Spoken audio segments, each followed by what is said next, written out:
بزرگان محترم، میرے دینی اور ایمانی بھائیوں، اللہ رب العزت اپنے انبیاء علیہم السلام کو ان کی تصدیق کے لیے، ان کی بات کو ثابت کرنے کے لیے، ان کے حق ہونے کو بتانے کے لیے معجزات عطا فرماتا ہے۔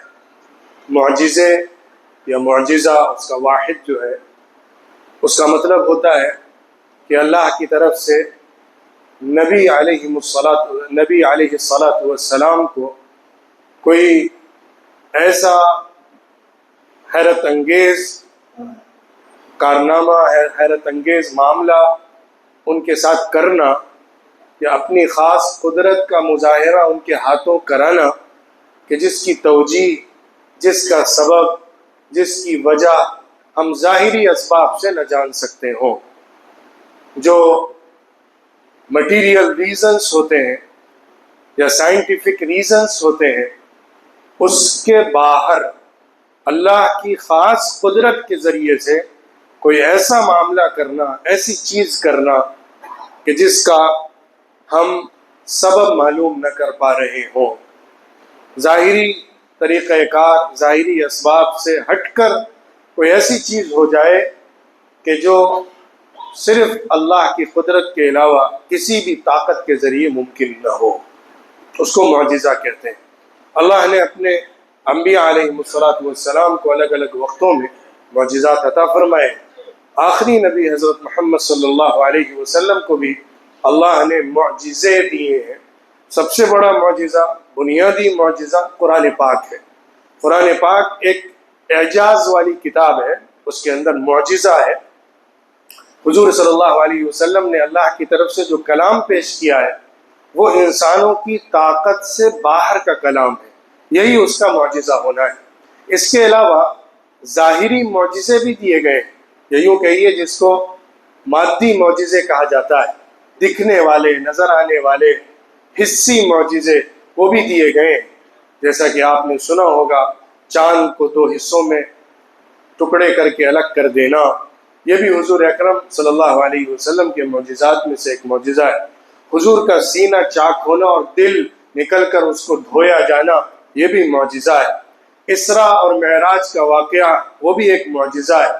حضور اکرم صلی اللہ علیہ وسلم کی انگلیوں کے درمیان سے پانی کے چشمے پھوٹنا، یہ بھی ایک معجزہ ہے۔ کھانے میں تھوڑے سے دو چار لوگوں کے کھانے میں سینکڑوں لوگوں کا کھانا کھا لینا، برکت ہو جانا، یہ بھی حضور صلی اللہ علیہ وسلم کے معجزے میں سے ایک معجزہ ہے۔ ایک اہم ترین معجزہ اسراء اور معراج کا معجزہ ہے، اسی کے اوپر آج کی گفتگو میری رہے گی۔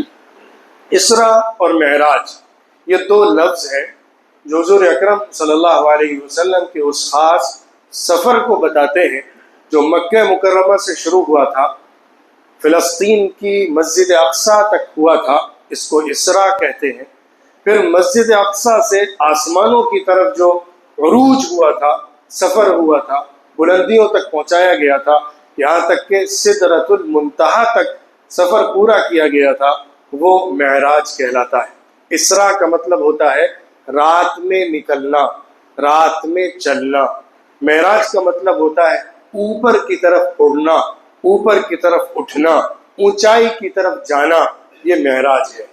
یہ دونوں واقعے ایک ساتھ ہوئے تھے کہ حضور اکرم صلی اللہ علیہ وسلم کو مکہ مکرمہ سے مسجد اقصیٰ لایا گیا تھا، اور پھر وہاں سے اللہ رب العزت نے آسمان کی سیر کرائی تھی۔ یہ واقعہ جو انتہائی حیرت انگیز تھا اور غیر معمولی تھا، اور سچی بات یہ ہے کہ اگر ہم سائنسی اسباب کو تلاش کریں، اگر ہم ظاہری اور مادی چیزوں کو ڈھونڈنے کی کوشش کریں، اس کے ذریعے سے اس حقیقت کو، اس واقعے کو، اس کی تفصیلات کو چھان بین کر کے جاننے کی کوشش کریں، تو ہم نہیں سمجھ سکتے، کیونکہ یہ چیز عقل سے باہر کی ہے، یہ چیز ہماری سوچ اور ہماری سمجھ سے اوپر کی ہے۔ ہمارے اندر، ہماری عقل میں اتنی صلاحیت نہیں ہے کہ وہ کسی چیز کو بہت کم مدت میں اتنے لمبے سفر تک سمجھ سکے کہ ایک آدمی مکہ مکرمہ سے ہزاروں میل سفر کر کے فلسطین جاتا ہے، پھر وہاں تک کا سفر تو بہرحال ایک زمین کا سفر ہے، اس کی کچھ بھی توجیہ آپ کریے کہ آج کے جو لائٹ کی اسپیڈ ہے اسی اسپیڈ سے، اس سے زیادہ کوئی اسپیڈ امیجن کی جا سکتی، اسی اسپیڈ سے سفر کیا گیا. لیکن مسجد اقصیٰ سے اوپر کی طرف، اور اوپر بھی کسی پلانٹ کی طرف نہیں، کسی گیلیکسی کی طرف نہیں، ساری گیلیکسیز کے اوپر جو آسمان ہے، اور ایک آسمان نہیں، آسمانوں کے اوپر آسمان، ساتوں آسمانوں کو کراس کر کے جنت، جہنم، بیت المعمور اور سدرۃ المنتہا، جو انسانوں اور مخلوقات کے عروج کا آخری پلیٹ فارم ہے، اس سے آگے کا سفر کسی بھی مخلوق کے لیے ممکن نہیں ہے. وہاں تک کا سفر کیا جانا، یہ چیز نہ ہم عقل سے سمجھ سکتے ہیں، نہ ظاہری اور مادی اور حسی اسباب کے دائرے میں اس کو سوچ سکتے ہیں، صرف اس پر ایمان رکھتے ہیں. اسی کا مطالبہ ہے. غیب اور معجزہ کہتے ہی اس چیز کو ہیں کہ جس کو ہم سمجھ نہ سکتے ہوں اپنی عقل سے، لیکن کیونکہ سچے نے اس کو بتایا ہے اس لیے اس کو مانتے ہیں. اسراء اور معراج کا واقعہ ایک معجزہ ہے. حضور اکرم صلی اللہ علیہ وسلم کے جملہ معجزات میں سے ایک اہم ترین معجزہ ہے. یہ واقعہ ہجرت سے پہلے کا ہے. حضور اکرم صلی اللہ علیہ وسلم جب نبی بنائے گئے تھے 570 عیسوی میں، اس کے بعد 13 سال مکہ مکرمہ میں رہے. نبی ہونے کے بعد 570 عیسوی میں تو حضور صلی اللہ علیہ وسلم کی ولادت ہوئی ہے. اس کے بعد 610 عیسوی میں حضور اکرم صلی اللہ علیہ وسلم جب 40 سال کے ہوئے تو نبی بنائے گئے. اس کے بعد پھر آپ تقریباً 13 سال مکہ مکرمہ میں رہے. اس کے بعد مدینہ منورہ ہجرت فرمائی اور 10 سال مدینہ منورہ میں گزارے. تو یہ جو 13 سال مکے کے ہیں، انہی میں کسی ایک سال میں سفر ہوا ہے. روایتیں بہت الگ الگ ہیں. یہ واقعہ کب ہوا تھا، کس سن میں ہوا تھا، کس مہینے میں ہوا تھا، کس تاریخ میں ہوا تھا، یہ بات یقینی طور پر کہی نہیں جا سکتی ہے، کیونکہ یہ کسی اتھینٹک ریفرنس کے ساتھ ایک تاریخ کو طے کر کے بیان کرنا ممکن نہیں ہے. اس میں ڈفرینٹ آف اوپینینس ہیں ہسٹورینس کے، جو ہمارے اسلامی تاریخ کے ہسٹورینس ہیں، حدیثیں لکھنے والے ہیں، ان کے درمیان الگ الگ رائے قائم ہوئی ہے کہ کس مہینے میں یہ سفر ہوا تھا. ایک مشہور رائے رجب کے مہینے کی ہے جو ہم سب جانتے ہیں. اس کے علاوہ ایک رائے رمضان کے مہینے کی ہے، دوسری رائے شعبان کے مہینے کی ہے، تیسری ایک مضبوط رائے ربیع الاول کے مہینے کی ہے. امام نووی رحمۃ اللہ علیہ، ابن حزم رحمۃ اللہ علیہ، ابن سعد وغیرہ اور بھی غالباً دوسرے اسکالرس ہیں جو یہ رائے رکھتے ہیں کہ سفر اسراء و معراج جو ہوا ہے وہ ربیع الاول کے مہینے میں ہوا ہے. پھر تاریخ میں بھی اختلاف ہوا ہے. جب سال میں اختلاف ہے تو مہینے کا اختلاف بھی سمجھ میں آتا ہے، جب مہینے کا اختلاف ہے تو دن اور تاریخ کا اختلاف بھی سمجھ میں آتا ہے. لہٰذا یقینی طور پر کسی ایک رات کو سمجھنا کہ اسی میں اسراء اور معراج ہوئی ہے غلط ہے. علمی، سائنٹیفکلی، ہسٹوریکلی اور جو علمی انداز ہوتا ہے اس کے اعتبار سے کوئی ایک رائے یقینی طور پر قائم کرنا درست نہیں ہے. بہرحال یہ واقعہ کسی بھی تاریخ میں کسی بھی مہینے میں ہوا ہو اس سے بحث نہیں ہے، کیونکہ اس تاریخ سے کوئی خاص عبادت جڑی ہوئی نہیں ہے. ہمارے ہاں تاریخ دن کو اس وقت محفوظ کیا جاتا ہے جب اس سے کوئی عبادت وابستہ ہوتی ہے. روزے کا مہینہ، روزہ فرض ہے، وہ ایک مہینے کے ساتھ وابستہ ہے، لہٰذا اس مہینے کو اچھی طرح یاد کیا جاتا ہے. نماز ہے، نماز ایک اہم ترین فرض ہے، اس کے اوقات کیا ہوں گے اس کو بہت اہتمام کے ساتھ یاد رکھا جاتا ہے. اور حدیثوں میں لکھا گیا ہے کہ فجر کا وقت کیا ہے، ظہر کا وقت کیا ہے، عصر کا وقت کیا ہے، مغرب اور عشاء کا وقت کیا ہے. تہجد ایک اہم ترین عبادت ہے، اس کا وقت بیان کیا گیا ہے. وہ عبادتیں جو ہمارے ہاں عمل میں لائی جاتی ہیں، جن کے مطابق ہمیں زندگی گزارنی ہوتی ہے اور ان کے اوپر عمل کرنا ہوتا ہے، اس کے وقت، تاریخ، اس کی شروط اور اس کی تفصیلات بہت اچھی طرح محفوظ کی جاتی ہیں اور بیان کی جاتی ہیں. لیکن جو واقعات ہوتے ہیں، انسیڈنٹس ہوتے ہیں، اور اس کے ساتھ کوئی خاص عبادت جڑی ہوئی نہیں ہوتی ہے، لہٰذا اس کے حفاظت اور اس کو یاد رکھنے میں اتنا اہتمام نہیں کیا جاتا ہے. یہی وجہ ہے کہ سیرت کے بہت سارے واقعات ہیں، انسیڈنٹس ہیں، جنگوں کے، معرکوں کے، صلح کے، دوسری قوموں کے ساتھ دعوت و تبلیغ کے عمل کے، ان کی تاریخ میں بھی اختلاف پایا جاتا ہے سیرت نگاروں کے درمیان، کیونکہ وہ ایک تاریخ کا واقعہ تھا جس میں الگ الگ لوگوں نے الگ الگ وقتوں میں اس کو ریکارڈ کیا ہے، لہٰذا اس کی ڈیٹ اور اس کے دن کو اس طرح سے محفوظ نہیں رکھا گیا جس طرح سے دوسری چیزوں کو محفوظ رکھا جاتا ہے جو شریعت سے تعلق رکھتی ہے۔ شریعت کا جو حکم ہوتا ہے وہ ہمیشہ عمل کرنے کے لیے ہوتا ہے، لہٰذا اس کا ریکارڈ بہت اہتمام کے ساتھ اس طور پر محفوظ کیا جاتا ہے کہ اس کی کسی شرط کو نہ چھوٹنے دیا جائے اور اس عبادت کو مکمل کرنے کے لیے جو تفصیلات مطلوب ہیں وہ نہ رہ جائیں۔ لیکن جو واقعات ہوتے ہیں، جو حقیقت میں ہوئے ہوتے ہیں، اس کو تو ریکارڈ کیا جاتا ہے، اس کی تحدید اور تعیین مکمل یقین کے ساتھ نہیں کی جا سکتی ہے۔ یہ تو ایک تمہیدی بات تھی۔ اس واقعے کو بہت ساری حدیث کی کتابوں میں درج کیا گیا ہے اور یہ بالکل یقینی اور قطعی واقعہ ہے۔ جو شخص اسراء اور معراج میں شک و شبہ کرے اس کا ایمان معتبر نہیں ہے، کیونکہ یہ واقعہ قرآن میں آیا ہے، وہ قرآن کا انکار ہو جائے گا۔ اللہ رب العزت نے سورہ اسراء یا سورہ بنی اسرائیل کی پہلی آیت اسی واقعے کے حوالے سے نازل فرمائی ہے۔ سبحان الذي اسرى بعبده ليلا من المسجد الحرام الى المسجد الاقصى الذي باركنا حوله لنريه من آياتنا انه هو السميع البصير۔ پاک ہے وہ ذات جو اپنے بندے کو رات میں لے کر مسجد حرام سے مسجد اقصی کی طرف گئی۔ اللہ رب العزت نے ایک حقیقت یہاں پہ بیان فرمائی کہ محمد صلی اللہ علیہ وسلم نے خود سفر نہیں کیا ہے، وہ خود سے نکل کر نہیں گئے اور جبریل بھی لے کر نہیں گئے، صرف یہ اللہ نے سفر کرایا ہے۔ یعنی اس سفر کا اصل پلان کرنے والا، اس سفر کا حکم دینے والا، اس سفر کو مکمل کرانے والا اللہ رب العزت ہے۔ اسی لیے یہ معجزہ ہے، اس کو معجزہ اسی لیے کہا جاتا ہے کیونکہ اللہ نے اپنی قدرت خاصہ سے ایسا کروایا ہے، ورنہ کسی بھی انسان اور کسی بھی مخلوق کی طاقت میں یہ چیز نہیں ہے کہ وہ ایسا کر سکے۔ پاک ہے وہ ذات جو اپنے بندے کو مسجد حرام سے مسجد اقصی کی طرف رات میں لے کر گئی۔ وہ مسجد اقصی کہ جس کے آس پاس کے علاقے کو بھی ہم نے بابرکت کر دیا ہے، تاکہ ہم کیوں یہ سفر کرایا؟ تاکہ ہم ان کو اپنی آیتیں دکھائیں، اللہ کی جو نشانیاں ہیں، اللہ کی جو آیتیں ہیں، اللہ کے جو معجزات ہیں، اللہ کی جو غیبی قدرات ہیں، ان کا مشاہدہ ان کو کرائیں۔ بے شک اللہ سننے والا ہے اور جاننے والا ہے۔ دوسری آیت سورۃ النجم کی ہے جو کہ اسراء معراج کے حوالے سے ہے۔ یہ آیت اسراء کی بھی ہے، یعنی مسجد حرام سے مسجد اقصی کا سفر۔ سورۃ النجم کے اندر جو اللہ رب العزت نے آیتیں نازل فرمائی ہیں وہ معراج کی ہے، وہ آسمانوں کے اوپر کے واقعے کی ہیں۔ وَلَقَدْ رَآهُ نَزْلَةً أُخْرَى عِنْدَ سِدْرَةِ الْمُنْتَهَى عِنْدَهَا جَنَّةُ الْمَأْوَى إِذْ يَغْشَى السِّدْرَةَ مَا يَغْشَى مَا زَاغَ الْبَصَرُ وَمَا طَغَى لَقَدْ رَأَى مِنْ آيَاتِ رَبِّهِ الْكُبْرَى۔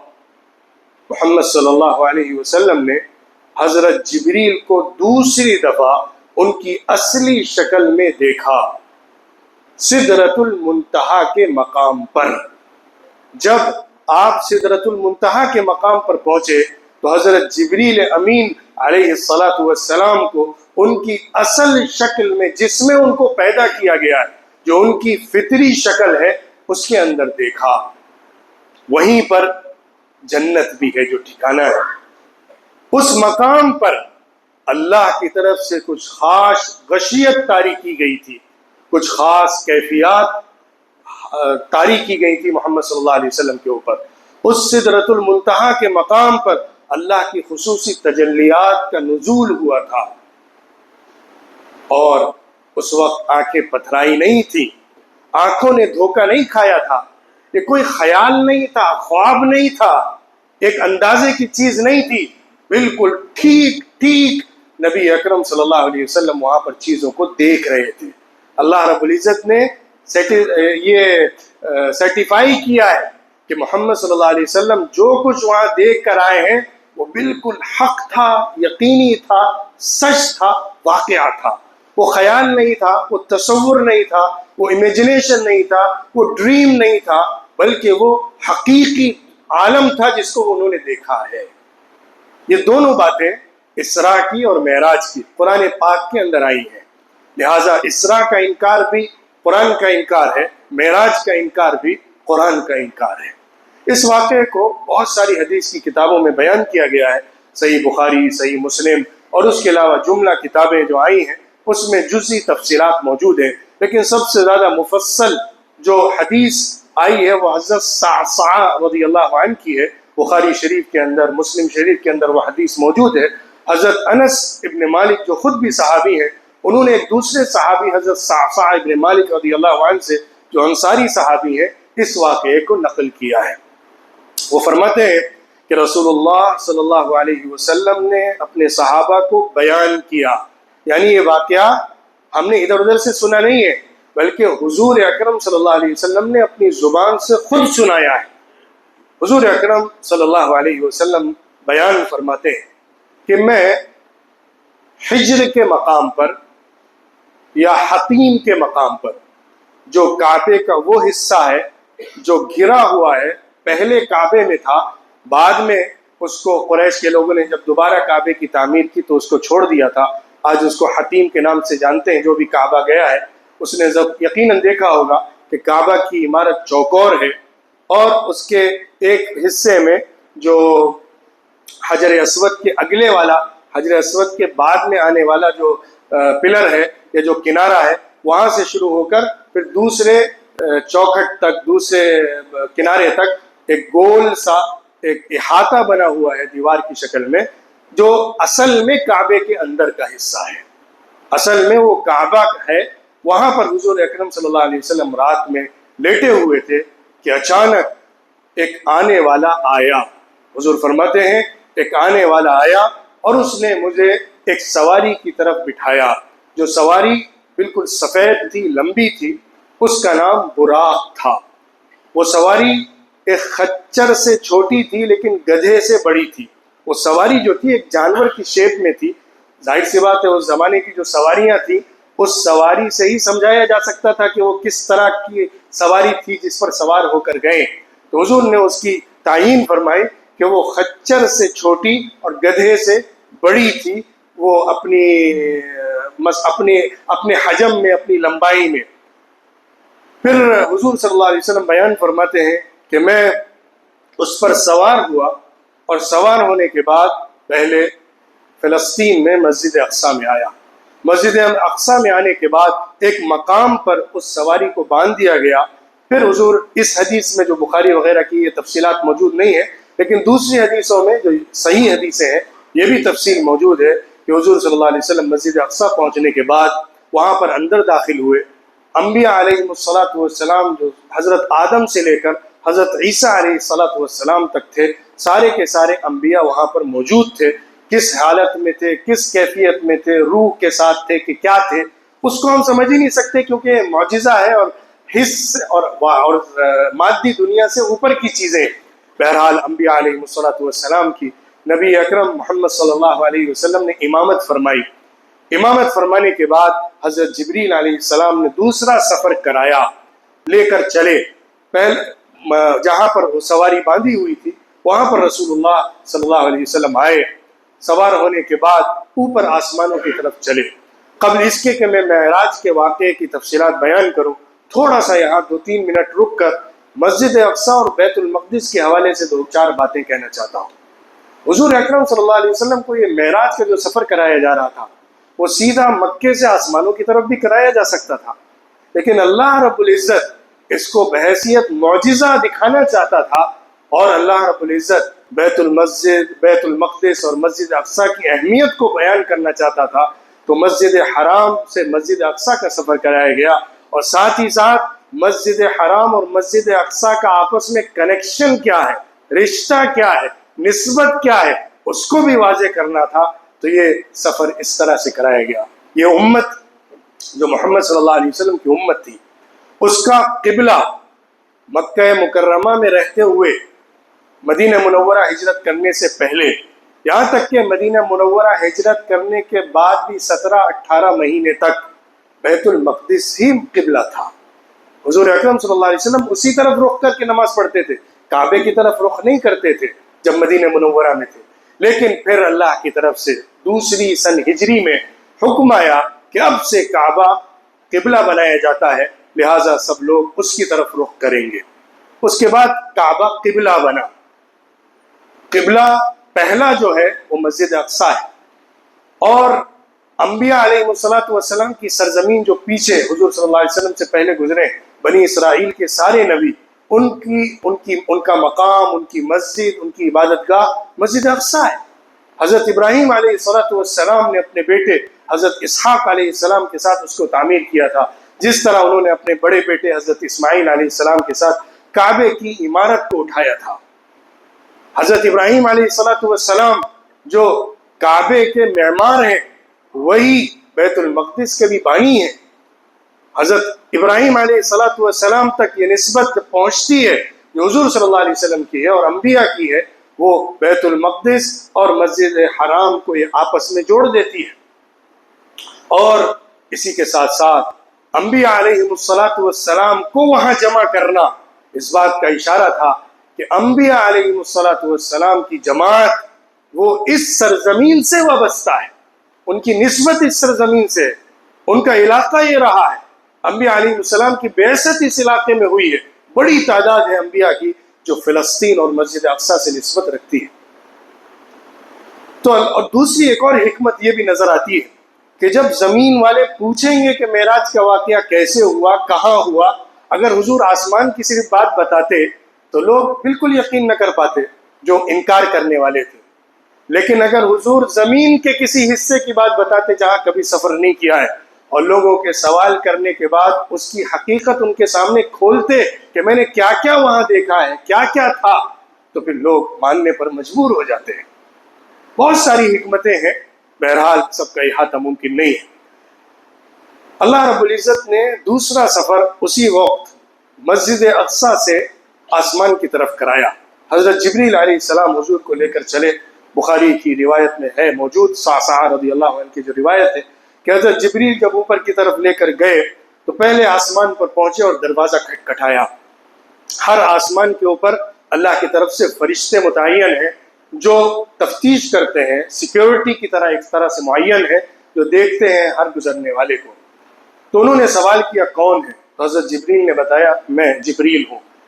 انہوں نے پوچھا کہ آپ کے ساتھ کون ہے؟ تو بتایا محمد صلی اللہ علیہ وسلم۔ انہوں نے تیسرا سوال کیا کیا ان کو نبی بنا دیا گیا ہے؟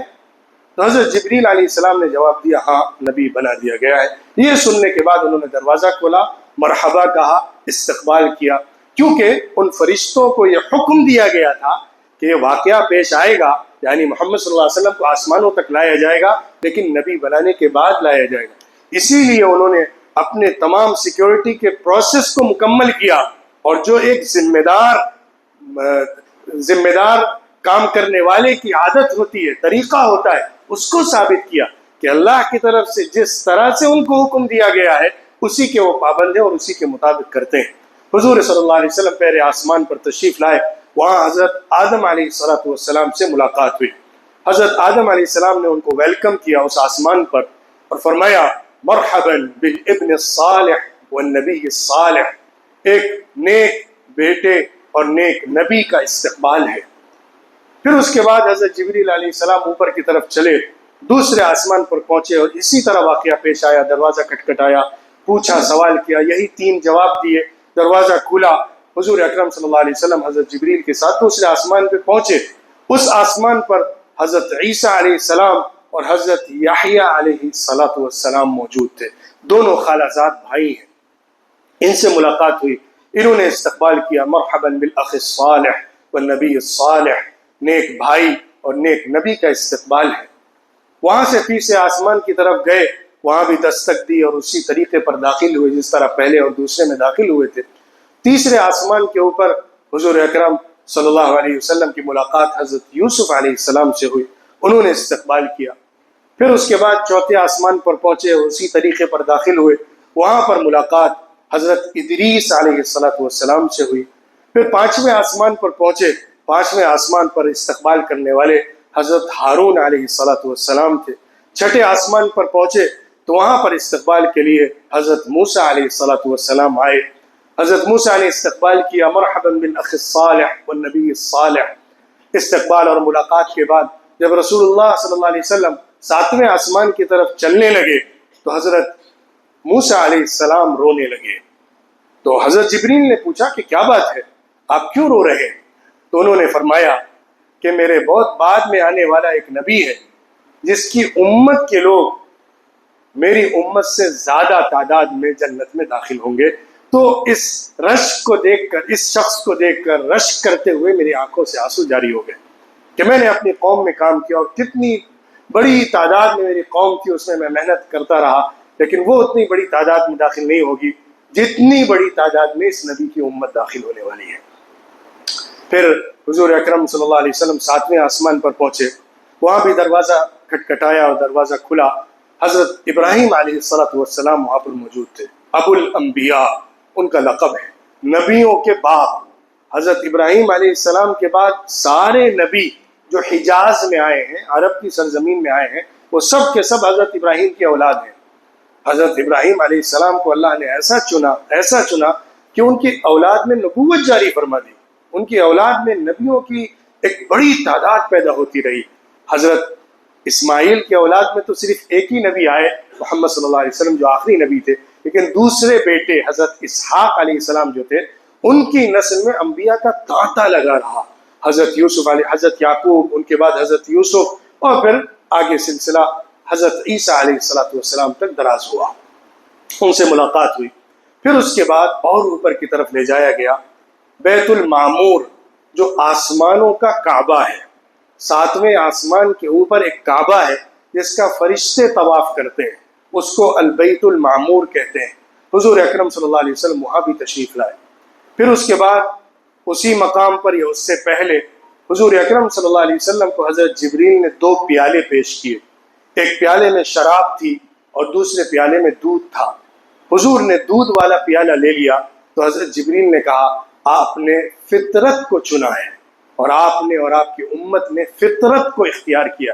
یہ فطرت ہے، یہ طبیعت ہے. انسان کا جو صاف ستھرا نیچر ہے وہ شراب کی جگہ پر دودھ کو ترجیح دیتا ہے.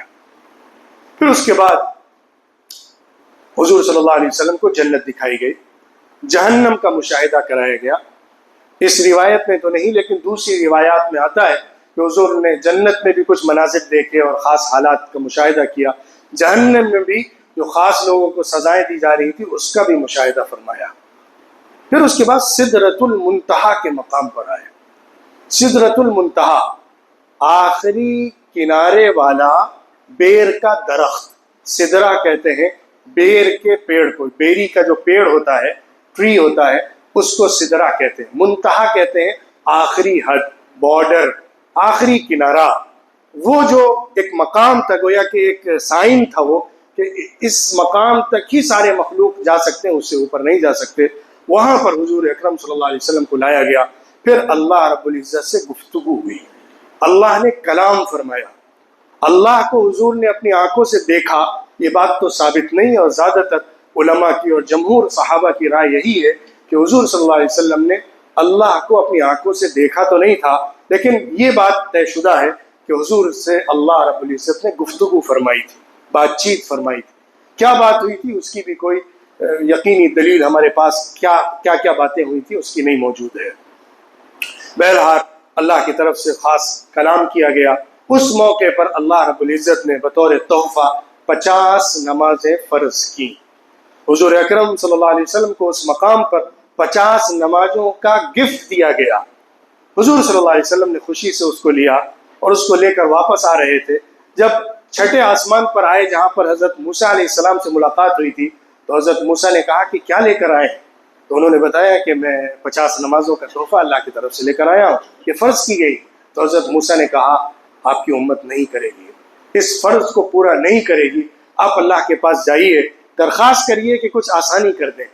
تو حضور کو فکر ہوئی کہ امت عمل نہیں کرے گی اس کے مطابق، تو لہٰذا واپس گئے اللہ کے حضور میں دوبارہ درخواست کی، اے اللہ کچھ تخفیف فرما دے. تو ایک روایت میں ملتا ہے کہ اللہ نے 5 نمازیں کم کر دی، دوسری میں ملتا ہے کہ 10 کم کر دی۔ بہرحال 4 چکر لگے یا 9 چکر لگے واپسی کے حضرت موسیٰ علیہ السلام اور اللہ کے درمیان کم کرانے کے لیے۔ حضور اکرم صلی اللہ علیہ وسلم بار بار اللہ کے پاس جا رہے تھے اور درخواست کر رہے تھے اللہ اور کم کر دے، مشکل ہوگا۔ تو اللہ 5 کر کے کم کر رہا تھا، یا 10 اور 10 اور 10، اور پھر آخری 10 جو تھے اس میں 5 کم کر دی۔ جب 5 بچی، اس کے بعد حضور صلی اللہ علیہ وسلم آ رہے تھے واپس، تو حضرت موسیٰ علیہ السلام نے پھر کہا کہ میں اپنی امت بنی اسرائیل کو دیکھ چکا ہوں، مجھے تجربہ ہے قوم کا، آپ کی قوم نہیں عمل کرے گی، جائیے اللہ سے درخواست کریے۔ تو حضور نے فرمایا کہ میں اللہ سے بار بار مانگ چکا ہوں، اب مجھے شرم آتی ہے، اب مجھے اللہ کے سامنے 5 سے بھی زیادہ کم کرانے میں شرم محسوس ہوتی، اب اس سے بھی کم کیا کرائیں، 5 کا فرض بچا ہے 50 میں سے، اب اس میں بھی اور تخفیف مجھے اچھا نہیں لگتا کہ اللہ کے سامنے جا کر کہوں۔ تو اللہ رب العزت نے اعلان فرمایا کہ میں نے فرض تو پورا کیا ہے، میں نے فرض تو پورا کیا ہے، میرا قول میرا حکم نافذ ہوگا، لیکن تخفیف میں نے کر دی ہے۔ اس کا مطلب یہ تھا کہ میں نے فرض تو 50 کیے تھے، لیکن آسانی پیدا کرنے کے لیے 5 کر دیے ہیں، جو 5 پوری کرے گا میں اسے 50 کاؤنٹ کروں گا، جو 5 نمازیں ادا کرے گا میں اسے 50 سمجھوں گا۔ میں نے کیونکہ 50 فرض کیے تھے، ثواب میں 50 کا دوں گا، اجر 50 کا لکھوں گا جو بھی 5 نمازیں مکمل کرے گا۔ یہ گفٹ لے کر رسول اکرم صلی اللہ علیہ وسلم دنیا میں تشریف لائے، لوگوں کو حکم دیا اور پھر لوگوں نے اس پر عمل کیا، پابندی کی۔ امت پر یہ اہم ترین فرض ٹھہرا کہ نماز کی عبادت ہمیشہ تمام عبادتوں میں سب سے مقدم رہے گی، اس کو کسی صورت نہیں چھوڑا جائے گا، اس کی پابندی ہر حال میں کی جائے گی، ہر صورت اس کو اپنے وقت کے اندر ادا کرنے کی کوشش کی جائے گی۔ یہ معراج کا گفٹ ہے، معراج کا تحفہ ہے۔ حضور اکرم صلی اللہ علیہ وسلم کو اللہ نے جو ظاہری اور مادی دنیا کے اندر، اس دنیا کے اندر سب سے بلند ترین مقام تک پہنچایا ہے، اس سفر میں دیا ہوا اللہ کا انعام ہے، اللہ کا تحفہ ہے، اللہ کا فرض ہے، اس کی ذمہ داری اس امت پر قیامت تک لازم ہے، اس کا اہتمام کرنا چاہیے۔ بہرحال یہ سفر ہوا ایک ہی رات کے اندر، بہت تھوڑے سے وقت میں، دنیا کے وقت کے اعتبار سے ہم سمجھ نہیں پاتے کہ کیسے تھوڑے سے وقت میں اتنا لمبا سفر کیا جا سکتا ہے۔ 2-3 باتیں سمجھ لینے کی ہیں جو میں آخر میں ذکر کرتا ہوں۔ ایک بات تو یہ ہے کہ ہمارا عقیدہ، ہمارا ایمان یہ ہے کہ رسول اللہ صلی اللہ علیہ وسلم نے یہ سفر اپنے جسم کے ساتھ کیا تھا۔ ایسا نہیں تھا کہ آپ زمین پر سو رہے تھے اور روح سفر کر کے آ گئی تھی، حضور اپنے جسم کے ساتھ یہ سفر کرنے گئے تھے، تبھی تو یہ معجزہ تھا، ورنہ روح کا صرف سفر کر لینا کوئی بڑا معجزہ نہیں ہوتا۔ دوسری بات یہ ہے کہ رات کے بہت تھوڑے سے وقت کے اندر یہ سفر ہو گیا، کیونکہ ہم جب اس سفر کو ہی نہیں سمجھ سکتے تو پھر وقت کی قید کو کیسے سمجھ سکتے ہیں؟ وقت کا پیدا کرنے والا بھی اللہ ہے اور اس لمبے سفر کو کرانے والا بھی اللہ ہے، تو وقت بھی اللہ کا پابند، سفر بھی اللہ کے حکم سے، تو ہمارے لیے کہیں سے بھی عقلی طور پر یہ جواز نہیں ملتا کہ ہم توجیہ کرنے میں ذرا بھی سرگردہ ہوں، پریشان ہوں، تشویش میں مبتلا ہوں کہ کیسے اس مختصر وقت میں یہ سفر ہو سکتا ہے۔ معجزہ جب مان لیا تو اس کو اسی طرح ہی ماننا ہوگا۔ حضور صلی اللہ علیہ وسلم تشریف لائے، اگلے دن صبح صبح لوگوں کو بیان کیا کہ میں اس طرح سے سفر کر کے آیا ہوں، تو لوگوں کو ایک بہانہ مل گیا۔ کفار جو تھے وہ مذاق اڑانے لگے، ارے شاید اس کی عقل پر کچھ اثر ہو گیا ہے، شاید یہ اپنا دماغ قابو میں نہیں رکھ سکا ہے، خدا نخواستہ مینٹل ہو گیا ہے، اس طرح کے تبصرے اور باتیں کرنے لگے۔ پھر انہوں نے آپس میں مشورہ کر کے کہا کہ ہم ذرا ان سے کچھ سوالات کرتے ہیں، یہ بول رہا ہے نا کہ ہم یہاں سے مسجد اقصیٰ گئے تھے فلسطین، پھر وہاں سے آسمانوں پر گئے تھے۔ تو انہوں نے سوال کیا، یہ بتائیے مسجد اقصیٰ کے اندر پلر کتنے ہیں؟ آپ دیکھ کے آئے نا مسجد، وہاں پلر کتنے ہیں، اس کی دیواریں کیا ہیں؟ اس طرح کے سوالات کیے۔ تو حضور صلی اللہ علیہ وسلم تھوڑا پریشان ہوئے، کیونکہ ظاہر حضور گئے تھے وہاں پلر گننے تو نہیں گئے تھے، لیکن اللہ کی طرف سے خاص عنایت اس وقت یہ ہوئی کہ حضور کے سامنے مسجد اقصیٰ کر دی گئی۔ حضور فرماتے ہیں کہ میری آنکھوں کے سامنے مسجد اقصیٰ تھی اور میں بیان کر رہا تھا کہ اس جگہ پلر ہے، ایسا ہے، یہ دیوار ایسی ہے، فلاں چیز ایسی ہے۔ جو لوگ وہاں گئے ہوئے تھے، حضور تو زندگی میں کبھی نہیں گئے، لیکن لوگ سفر کرتے تھے شام کا، اور فلسطین شام کے اندر تھا، تو جو لوگ سفر کرتے تھے وہ سمجھ گئے کہ یہ سچ بیان کر رہا ہے۔ لوگ کہنے لگے کہ واقعی یہ سچ تو کہہ رہا ہے، لیکن جو انکار کرنے والے تھے وہ تو اپنی طرف سے باتیں بنانے لگتا ہے، کسی سے سن لیا ہوگا اس لیے بتا رہا ہے، کسی سے جو گیا ہوگا سفر کرنے اس نے اس سے بتایا ہوگا اس لیے یہ اس طرح سے کہہ رہے ہیں۔ بہرحال جب ایمان والوں کو خبر ملی تو ایمان والوں نے اس کی تصدیق کی، خاص طور پر حضرت ابو بکر صدیق رضی اللہ عنہ کو صدیقیت کا مقام اسی واقعے سے حاصل ہوا ہے۔ حضرت ابو بکر صدیق کے پاس جب لوگ آئے مشرکین اور کہنے لگے کہ تمہیں معلوم ہے تمہارا ساتھی کیا کہہ رہا ہے؟ کہا کیا کہہ رہے ہیں؟ تو انہوں نے بتایا وہ بولتا ہے راتوں رات مسجد اقصیٰ اور پھر آسمانوں کی ساتوں آسمانوں کی سیر کر کے آیا ہے۔ تو حضرت ابو بکر صدیق رضی اللہ عنہ نے فرمایا اگر انہوں نے کہا ہے تو سچ کہا ہے، اگر انہوں نے یہ بات کہی ہے کہ وہ گئے ہیں رات میں تو میں یقین کرتا ہوں، ایمان لاتا ہوں، تصدیق کرتا ہوں کہ وہ سچ کہہ رہے ہیں۔ میں نے تو اس سے بڑی چیز میں ان کو مان لیا ہے۔ اس سے بڑی چیز کیا تھی؟ وہ کہتے ہیں کہ اللہ کی طرف سے ایک فرشتہ پیغام لے کر آتا ہے اور انہیں وہی کرتا ہے۔ جب میں نے اس کو مان لیا تو پھر ان کا آسمانوں پر جانا کون سی بڑی بات ہے؟ میں یقین کرتا ہوں انہوں نے جو کہا ہے وہ سچ کہا ہے۔ تو لوگ سمجھ گئے کہ ابو بکر صدیق رضی اللہ عنہ کا جو ایمان ہے، ان کی جو صدیقیت ہے، رسول اللہ صلی اللہ علیہ وسلم کو تصدیق کرنا ہے، اس کے مقابلے میں کسی اور کا ایمان نہیں پہنچ سکتا ہے۔ بہرحال یہ واقعہ اپنے اندر بڑا سبق رکھتا ہے، بڑی عبرت رکھتا ہے، لیکن ہمارے لیے ایک معجزے کا واقعہ ہے۔ اس کو جاننا، اس کو سمجھنا ہمارے ایمان کا بھی حصہ ہے اور ہمارے نماز سے تعلق کو بھی بیان کرتا ہے۔